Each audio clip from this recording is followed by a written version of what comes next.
Welcome back, family and friends. Oh, let me get a swig real quick. I'm parched. I'm gonna get me a sponsor from Sprite one day. I love Sprite. Anywho, modernizing the legend. We have a 66 Ford Mustang here. One of my valued customers purchased this vehicle over a year ago, and it was a nice driver. As is, when we purchased the vehicle, it was running and driving. Originally, as you know, a lot of classic cars, especially specifically this one in the 60s, 70s, 80s, have carburetors. Now, carburetors aren't the most reliable thing. Obviously, they're not around anymore. Technology has predated them. There's a reason that we have evolved past carburetors because of the reliability factor of them. A lot of times, getting them to start and get good gas mileage are things that are kind of impossible. And my client, he want to keep the car kind of original, not really into doing an engine swap or anything with it like that right now. So the next best options are to add fuel injection. We'll be adding the Holley fuel injection sniper system onto this Ford. From factory, it has a 289 Ford small block. We'll also be adding on front disc brakes. Now, they did offer disc brakes from the factory in the 60s, but they weren't that reliable. They weren't that good. And 9 times out of 10, the person didn't buy it because it just was expensive. People didn't have a lot of money back in the day, let alone to even buy a car. So to really highly option out a base model, this is a hard top. The Ford came in a couple different versions. They had the convertible, they had the hardtop, and then they had the fastback, which is the GTs. This is kind of somewhere in the middle. So a person buying this isn't going to option this out. If they wanted an optioned out Mustang, then they would have just bought the GT. So to make this thing a little bit more modern and more enjoyable and safe, we're going to add that Holley fuel injection on there, because what that's going to do is give it instant starts. Doesn't matter what temperature it is, where it's at. It's going to, as soon as you turn the key over, it's going to crank right over within 2 or 3 seconds, just like your modern car. You don't got to let it sit and warm up for 2, 3, 4, 5 minutes like a carbureted car, depending on how well tuned it is, the age of it, and where you are at. Honestly, climate plays a huge part in how great the carburetor is operating and tuned, as well as the front disc brake conversion. Back in the day, drum brakes were fine because there weren't a lot of cars on the road. If you think about it, just a random number, say there were 1,000 cars on the road. That doesn't, then it's a lot less dangerous because there's a lot less cars on the road. But now there could be 1,000,000 cars on the road. So there's a lot of different variables that would prevent you from being able to stop on a dime and safely. Drum brakes make the car slide. So when you step on that brake really hard, the drum brakes want to lock up all the time. And that's dangerous when you're trying to stop in a hurry. That's why they developed anti-lock braking system. Now, we're not going to be implementing anti-lock brake system on this car. It's just getting front disc brakes, but the reliability is similar to almost having ABS on the car because it's got nice big calipers. Now we're going to go 4-piston calipers on the front, as well as just going through the suspension, front and rear suspension. We'll be doing today in this episode. I'll be pulling the motor to reseal it. A lot of classic cars, they like to leak from a few places. It's really not that many. We got oil pan gasket, timing cover gasket, rear main seal, but it's always easier to pull the entire motor. So the entire motor will get pulled, put fresh paint on it. I'll briefly show you some of the tuning that's involved in installing and setting up the Holley fuel injection. But yes, those are some of our steps that we're going to be taking to modernize this Mustang. One of the first main things that's going to be done is the motor is getting pulled out. Like I said before, it's going to get resealed, all new gaskets, so it's leak free. Then we're also going to paint the motor in a nice Ford blue. So just a time lapse showing me pulling this engine out and reinstalling it is actually a freaking art to paint the motor, paint an engine bay, and then stick the thing back inside of the hole without scratching anything. It's an art, but I'm able to do it by myself. Okay.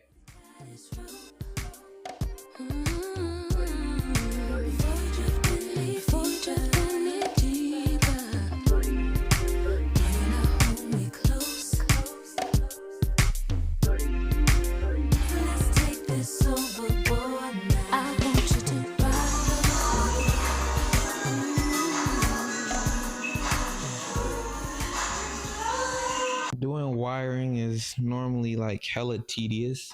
You can see here, he's got a lot of burnt wire and he was suffering a lot of random no start issues. So with everything else I'm doing, obviously I'm wiring up the fuel injection setup. I need to fix his original wire harness. So what I'm gonna do first, take me a knife, X-Acto knife, peel all this shit back and see how far exactly the shorts go. And just as I expected, some bullshit. They've been in here doing some bullshit because it all is ridiculous. Should solder all of that nice. I'm gonna go in here and remove all of that wiring and make that new, because wiring that's not done correctly is a fire hazard. You don't want nobody that don't understand the principles and properties of electrical circuits to ever touch an electrical circuit. You see that? The wires are just broken from shorting out, probably touching other things, probably being too small also. These connectors have a lot to do with it. When you have heavy gauge wire, you got connectors there. But let's keep peeling back and see what we find.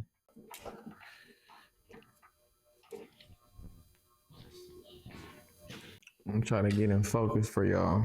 But there's many, as I took it apart, there's many breaks in the wire, such as this. Can you see that? That's a break in the wire that happens when wires get really fucking brittle. And there's many of them along this harness. And what'll happen is when the wires are brittle and they have breaks in them like that, they'll touch other wires or possibly metal. And that's how you get shorts. So briefly explained, as we all know, the Ford is being converted to fuel injection. So all of the fuel lines have been ran. The carburetor, what we call it the throttle body, is installed. From factory, obviously, this is a mechanical fuel delivery. It's not fuel injection. So how that works is a carburetor, especially this one, it's only a 2-barrel carburetor. So they only require somewhere between 4 and 6 PSI of fuel delivery, literally. So it's for literally nothing compared to the fuel injection. This shit requires 50 PSI. So now that requires a return style setup, which that means is basically unused fuel gets returned back to the tank so it doesn't flood the engine. That wasn't a problem on the mechanical setup because, again, it only takes between 4 and 6 PSI of fuel. That's nothing. So all the fuel that gets delivered up to the carburetor gets burned. So, but on this fuel injection, it's different. So I've got to take this factory fuel pump or sending unit, this is not the fuel pump, this is the sending unit, and modify it with a bulkhead fitting so that I'm able to run a return line back into the tank and make it all work. I'm gonna show you how that works. Now I'm gonna come clean. I'm gonna come extremely clean. I fucked one up already. And that's a good thing about going through O'Reilly's. I had already ordered one, I didn't like it, so I can just get another one. This is what I mean by the fitting. This is the return style fitting. But this one's fucked up because it's too close to the edge. Now, I don't know if you can see that in the camera, like it's not all flat all around, like there's steps to it. So basically, I have the fitting on 2 different steps of the plate. So long story short, it won't work like that because it will leak. I haven't tried it yet, but I'm sure it will leak. So I have to make sure that this fitting gets as center as possible, but also enough so that I can tighten this big ass lock nut that's right there. So it's got to be as center as possible, not anywhere near this outside ring, because if it is, then it won't seal. And then it can't be close. It can't be too close to the electrical fitting to show the reading of the tank or the fuel line feed. It's got to be just enough so that I can get a wrench on there and tighten it tight. So I know what to do. And honestly, I didn't know. I have the other one here. You can see this part here. I didn't know I was able to cut that off. I thought this part was like all part of this part, but I can cut this off. So that gives me more room to move my bulkhead closer here. Does that make sense? All right, so we're gonna try to get that working. Look at that. Just look at that. What the fuck did I tell you? I got this shit perfect how I wanted it. Not too close to this, because then that's in the way of the pickup tube, and not too close to the electrical component. It's fucking perfect. All right? Watch this. I'm gonna put the bulkhead for the return and go up in there like that. You see that there?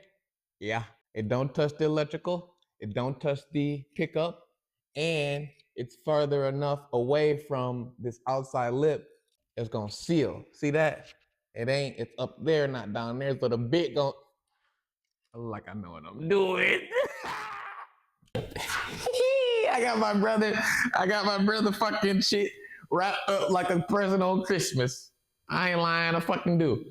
But that's because of the underbody coating process. So actually, when painters paint shit, especially if they like, you might see a paint shop, they might primer some shit in the shop and then they'll cover the rest of the cars in plastic like this. That's because overspray gets airborne as fuck.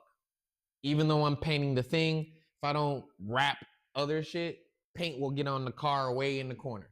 So I want to make sure my brother's paint is protected and nice and sound. So I wrapped his ass up in my little plastic blankie and went to town on the underbody.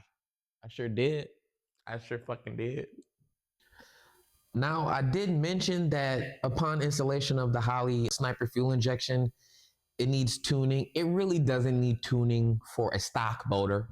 We're adding fuel injection to the stock 289 Ford engine with no cam, nothing. It's just stock. It has headers, but that's not really a crazy engine upgrade that's going to require a bunch of tuning with the Holley software. So honestly, it's pretty straightforward and plug and play. The Holley uses a distributor with basically has its own cam sensor, which reads ignition timing on the distributor. So you just install the distributor, a normal small block distributor, and all of the wires are pretty much plug and play. They give you a nice instruction manual and details and schematics on what wires go where. And then it's just a matter of placing your different fuse boxes and wiring and making sure all the looms are safe and wired correctly. Like I said, there really was no tuning. Once I got the car running, you just got to make sure all of your little things are done. For an example, when I first started it, I ran into an issue where I thought I would need help, and I was on the brink of calling Holley actually, but then I discovered I had a huge vacuum leak. It was causing the vehicle to idle really freaking high, and I couldn't figure out why the idle was so high for a couple hours. But it just turned out that one of my vacuum holes on the intake wasn't plugged. Plugged it back up, then reset the tune on the Holley, and it started right up.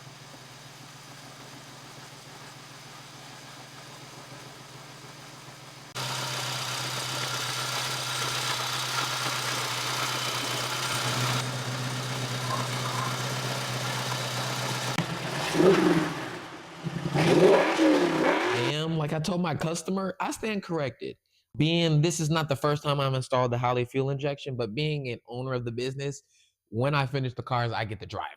That's probably one of the coolest parts. So this is the first time that I actually drove a car up on the highway, up and down the streets, because like I said, when I repair vehicles and I do these modifications, I'm extremely thorough. So I take long test drives, just not to the corner and back. I'm taking it on the highway, 15, 20, 25 miles. And I am so pleased on the throttle response of the Holley fuel injection. It by far transforms this little 289 into something totally different.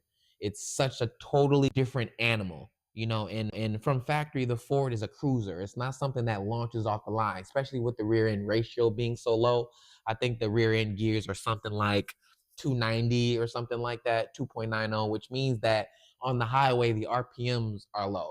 When it's going 80 miles an hour, the RPMs are probably 3 or 4 grand, which is really good.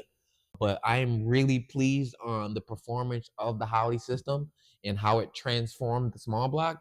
If you're a person that kind of wants to modernize their vehicle, but you don't want to go all the way and do the LS swap, or in this particular instance, it would have been a Coyote swap. That's a lot of money. I quote around, depending on the vehicle, somewhere between $15,000 and $20,000 to do a full fuel injection swap, such as a LS or a Coyote. Something like the Holley fuel injection with labor and parts, you can be in it somewhere half of that. A lot of it, some of it can go up and fluctuate depending on what components you get. For an example, this customer, he opted not to get Holley's large touchscreen, and that itself is $600 or $700. He already had an iPad laying around, so all we're gonna do is 3D print a enclosure for it to mount inside the Mustang and save him $800, because all he really needs is to monitor coolant temperature, RPM, miles per hour, which he still has miles per hour from factory, but the Holley system does take over your coolant and your RPMs. So it's something just to keep in mind when you want to build your car. There is another option where you don't necessarily have to go full on engine swap to have that modern reliability.